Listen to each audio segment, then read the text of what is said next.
World Wide Web. I'm Dr. Shado, the internet personality with the best hair. And in 3, 2, 1... Greetings, Decker. Perfect timing. What? I've been expecting you, Creepy. You have? Why? And how? The 3 things I can count on in life are death, taxes, and Creepy showing up on my channel every month to plug the Patreon campaign. I warned you about this. You've become entirely too predictable, Creepy. Drat. Looks like I may have to pull out the belly dancer costume after all. That would still be better than Hell World. Wow. You have had a rough summer this year.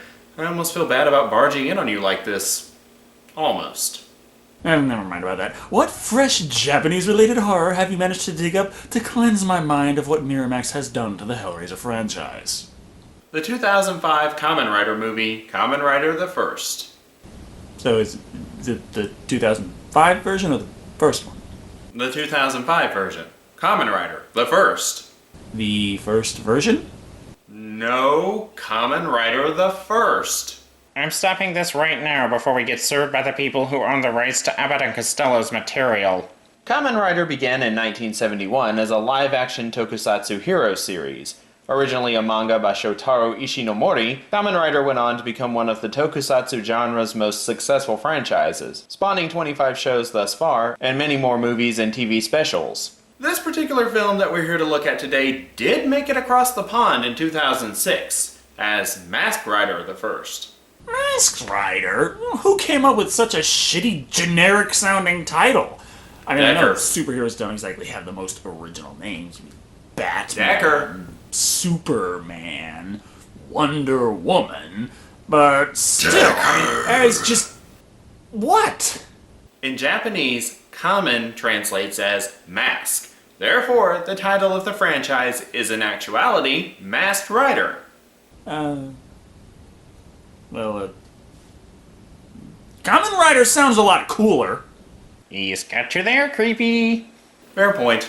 Kamen Rider the First was an attempt to make the original series of the franchise more adult-oriented, thereby rebooting it for a new generation.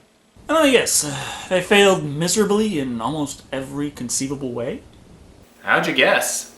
Well, given what I've seen of the Hellraiser franchise, I assume that any studio trying to improve a well-known franchise will lead to train-wrecking and turning the audience's stomachs. One wonders how Decker would react to the live-action Dragon Ball movie. Maybe some other time. So what do you say, Decker?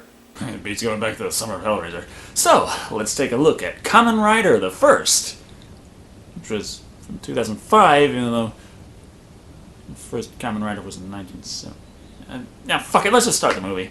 We open to a city in Japan, meaning Tokyo, because every important movie that takes place in Japan must be set in Tokyo, or a place that looks exactly like it. A bit like when aliens visit America. Their 2 choices are Los Angeles or New York. A nameless businessman is on his way to an important business meeting that will change all of Japan's economy. During the drive, his limousine is jacked by scientifically accurate Spider-Man. It's taken me this long to find a spider mutant that actually does excrete webbing like a spider does. Are you trying to say that you've waited years to see spider webs fly out of a man's ass? I plead the fifth. After Spider-Man grabs him, we roll through the credits and find ourselves amidst cherry blossoms on the other side. That's a great way to start a film. Kill someone important looking first thing, and then show your audience that they will be completely forgotten. This introduces us to the far more important character, Takeshi Conga, played by Masaya Kikawada. Takeshi has an interview with Asuka Midorikawa, played by Rena Komine, who wishes to discuss the effects of water crystals on... 水は生きてるということですよ。 Pseudo-scientific jargon, I guess. 極端に言えば、水の面に美しいものが映ったとき、その水の結晶は美しくなる。 That's entirely subjective. 人間の体の 60% は水でできていることはご存知ですか？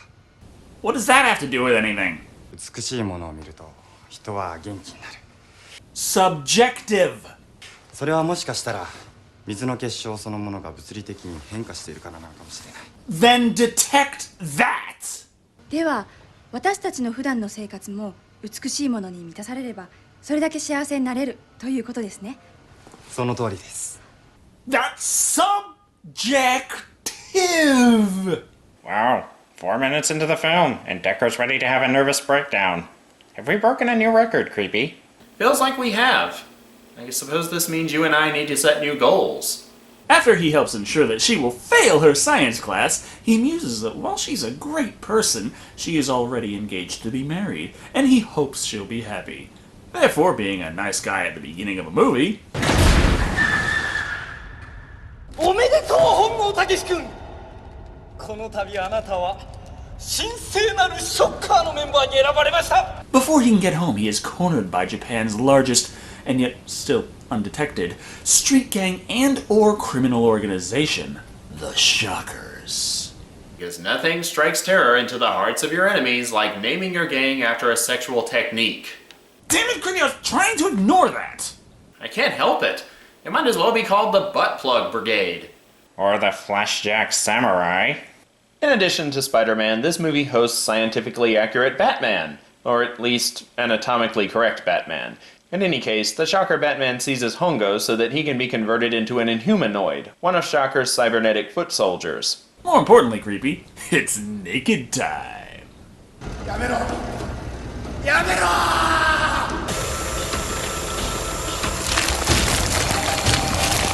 I've watched way too many Hellraiser films lately. It really looks like they're trying to turn him into some kind of Cenobite.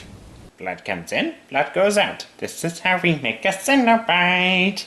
Hongo's transformation somehow causes a lunar eclipse, but more importantly, we see what he's been turned into as he completes his first Shocker mission of robbing a bank.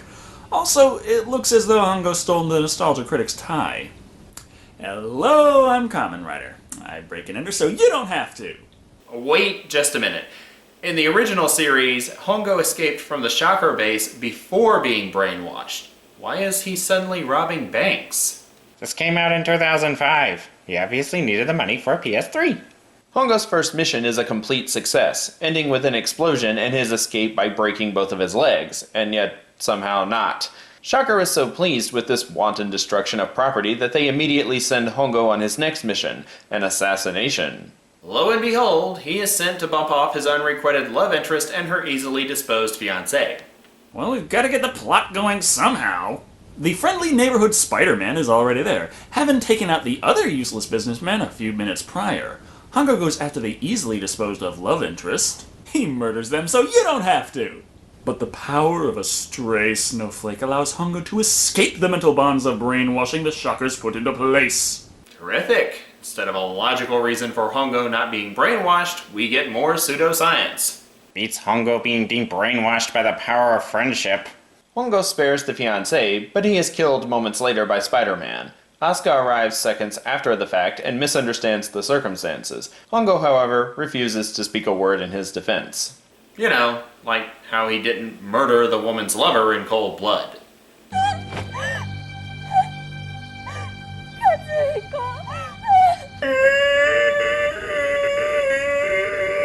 What is that noise? Bunch of angry kittens being drowned? Shocker reveals that Hongo will die without a blood transfusion, but rather than just wait it out, they opt to make a second Kamen Rider agent to finish the man before he can die on his own. Because never let something just go by when you have a chance to arbitrarily complicate it. Like, say, brainwashing a cybernetic killer agent after he's been given superpowers. One explanation for why Shocker did that could be because the conversion process would reverse any brainwashing they did. There may have also been a high risk factor involved, making brainwashing Hongo ahead of time potentially fruitless. Chibitulu, that is a very interesting and airtight alibi. Just too bad that the movie didn't use it. While we spend way too long establishing the same thing over and over again, impressive considering how sparse the plot is, Hongo must show off to the world that he is a hero now.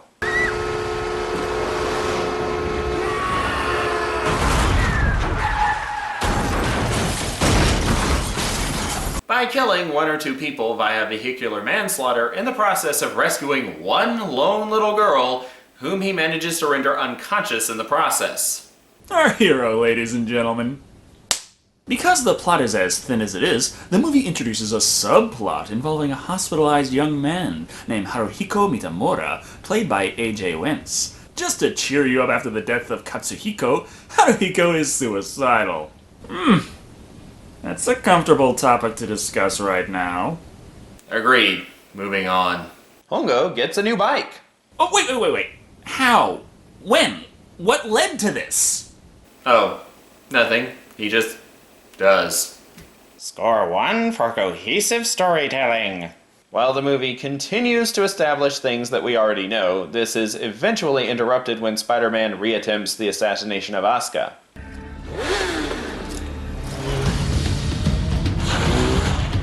And is yet again interrupted when Kamen Rider appears, which is also not explained. I think this guy's superpower is that he just shows up at random whenever there's trouble.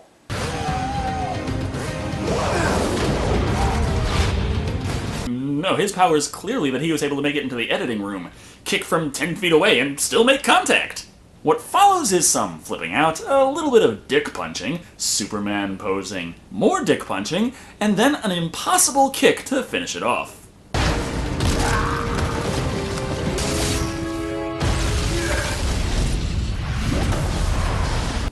Why are all the villains in this movie combustible? It's a common trope found in tokusatsu shows, Decker. Villains, especially low-ranking ones, explode. Try not to think about it too much. You would think after the third or fourth time they would check what they're using to make that wardrobe. So Kamen Rider saves Asuka, doesn't say anything to her, and then we jump very abruptly back to the hospital where suicide attempter Haruhiko is very upset that someone would dare to try and cheer him up.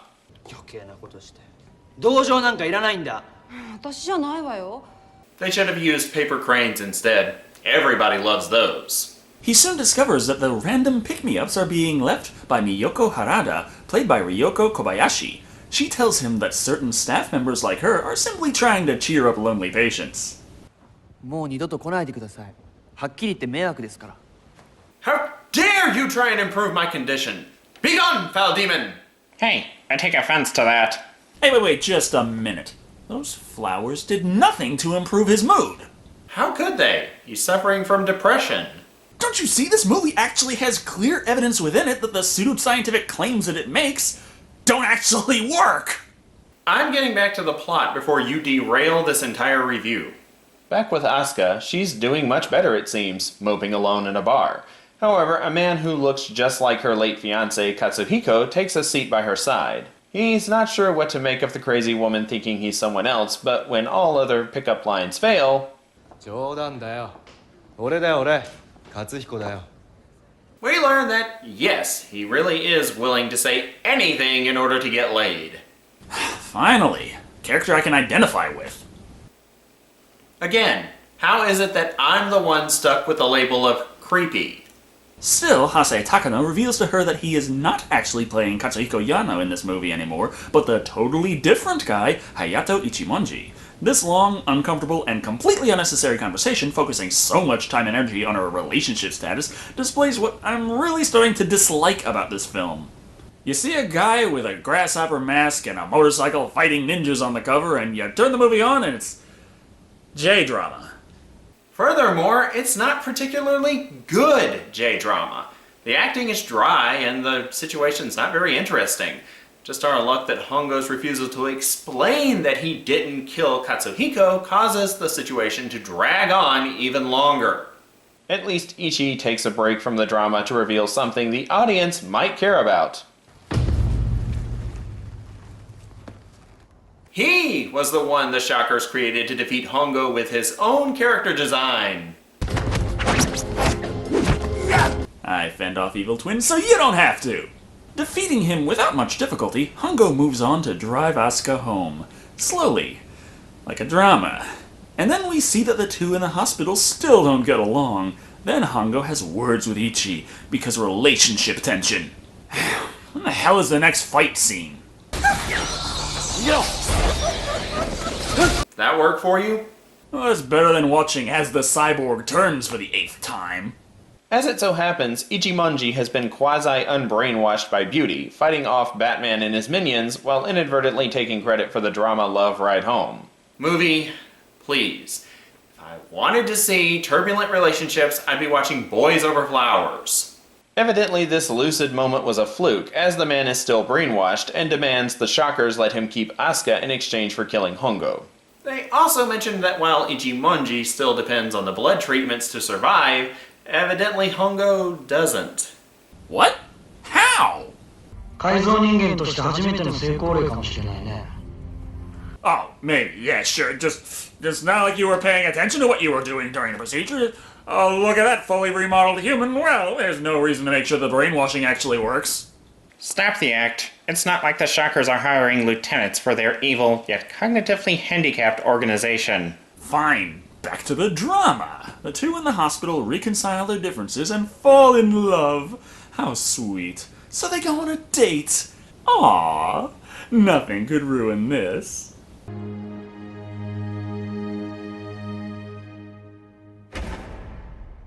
And except for the revelation that Miyoko wasn't staff at the hospital, but a patient, and them running out and going on this date didn't really sit too well with her terminal illness. Whoops. Really going to need something to cheer us up after that.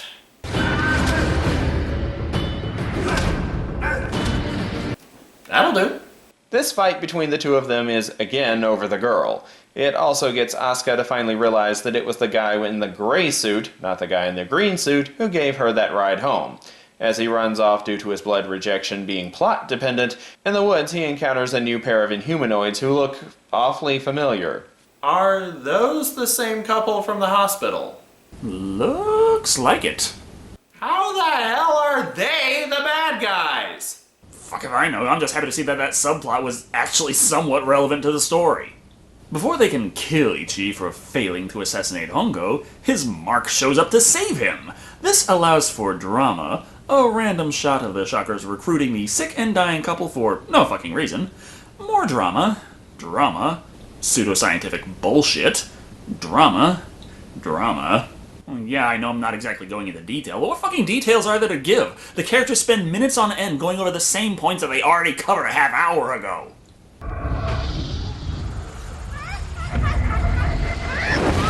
Oh look, it appears that the two of them wandering off to talk about the woman they love so much they both want to protect, and in doing so leaving her completely alone and defenseless, was a stupid idea.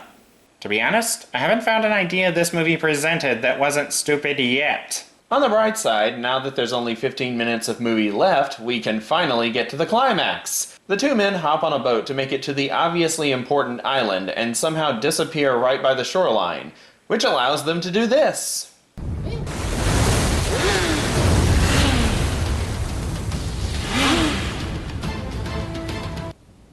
How? They both have editing room access superpowers. Trying to save Asuka before she herself is turned into an Inhumanoid, the two manly Inhumanoid men do battle with the gas mask-wearing Putty Patrol, and... did they just turn into bubbles and blow away? Yep. When the hell did the movie let us know that they turn into bubbles? It's a tokusatsu film. Fucking bubbles! For the love of Go Nagai, how many Nostalgia Critic references are you planning on having in this review? After dealing with the extremely fragile forces, we get to cheer the heroes on as they beat the living crap out of the two villains the movie took such great pains to make sure we knew and loved.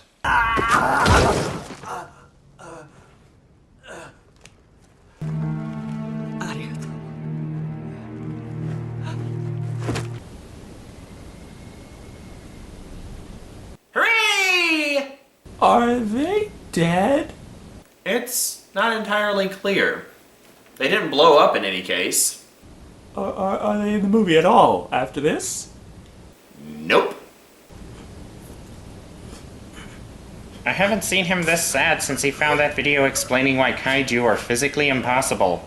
They finally make it into the base, where they free Asuka and a very large collection of random civilians without all that much difficulty. As Hongo was first to walk off with the prize woman, Ichi decides that that's a good enough reason to give up on that whole love triangle thing and let him keep her. Therefore, he walks off with the unconscious prize, and that's it. Not really that much of an ending, is there? What more did you expect? An explosion? A sunset? Sequel bait? I was hoping you'd at least get a little more use out of that tie. Hello, I'm Kamen Rider. I get the girl so you don't have to. Stop that already! I honestly expected to like this movie more than I actually did. I've got a soft spot for tokusatsu, it seems, but it wasn't really what the focus of this film was. It was a drama. First and foremost, it was a J-drama with tokusatsu undertones. That sums things up quite nicely. I too had higher hopes for this film, and the letdown that it left me with is due to the J-drama love triangle plot. The fight scenes are the best parts of the film by far. The choreography is well done, and the fact that Kamen Rider actually battles his foes while riding on his motorcycle is pretty cool. Unfortunately, there's so little of that and so much trivial romantic melodrama. I agree that the fight scenes were the clear highlight of this film. On one hand, they should be. However, it wasn't hard when the rest of the movie is simply a chore to sit through. I'd much prefer a version that was abridged to the point where there was nothing but fight scenes. That might sound lacking in story and depth, but the problem is the movie was anyway. The plot was so thin and basic, it's frustrating and boring to watch it slowly explained over and over again in the movie's 90-minute runtime. Another problem with the plot is that it loses its focus more than once. We have the dynamic of Hongo's capture and cybernetic conversion, the love triangle between himself and Ichi, and the subplot between the two illness-stricken hospital lovers. The film bounces back and forth so often between these three plot points that it's hard to stay invested. If there were more action scenes, I could mayhaps recommend this movie solely on that particular merit.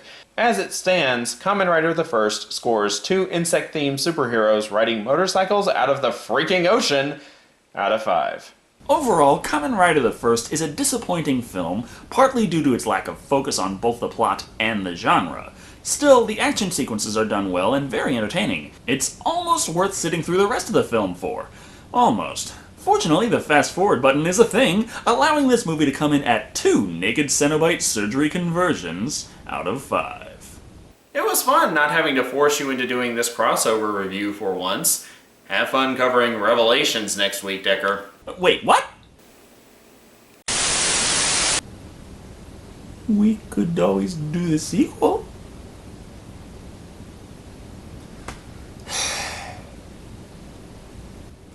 Thank you all for watching. I've been Decker Shado, and remember, in a tokusatsu battle, kick the minions away from the innocent bystanders. They explode.